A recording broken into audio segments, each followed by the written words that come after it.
ఒక పక్క ఘోరమైన శ్రమల్లో నలిగిపోతున్నా, అవమానాల్లో ప్రయాణం చేస్తున్నా, ఆర్థిక ఇబ్బందుల్లో చితికిపోతున్నా, కన్నీళ్ళే అన్నపానాలైనా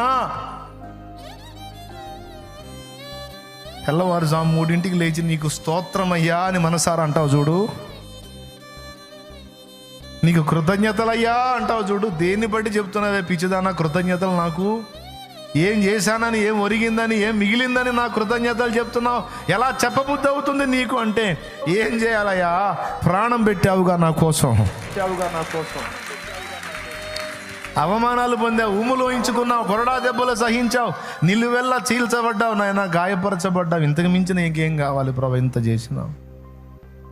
అది సరే, మరి ఇప్పుడు నీ గతి ఏంటి? అధోగతి పాలై నానా రకాల అవమానాల్లో, బాధల్లో, కన్నీళ్లలో, కష్టాలలో, బయటికి పోతే నలుగురు నవ్విపోయే పరిస్థితుల్లో కుమిలిపోతూ మోకాళ్ళు నీ కృతజ్ఞతలు అంటున్నావే.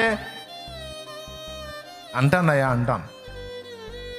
ఎందుకంటే నాకు ఏ పరిస్థితులు వచ్చినా అవన్నీ నీకు తెలియకుండా రావు. అన్నిటిలో నీ అనంత జ్ఞానం ఏదో ఉంది.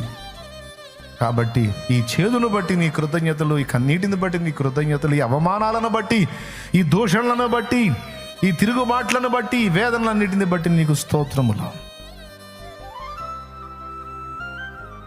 దేవుని కళ్ళల్లో కన్నీళ్లు, దూతలకేమో అయోమయం.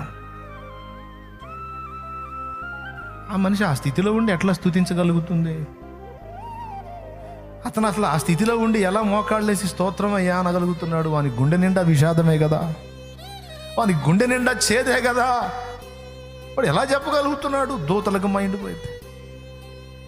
ఆ స్థితిలో ఉండి తన బిడ్డ మోకాళ్ళు, నా తండ్రి, నానా నీకు స్తోత్రం అంటే ఆయన కళ్ళల్లో కన్నీళ్ళ. ఆగలుగుతాడా? ఉండగలుగుతాడా నీ దగ్గరికి రాకుండా?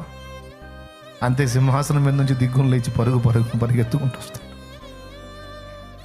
ఖచ్చితంగా నిన్ను దగ్గరగా తీసుకుంటాడు.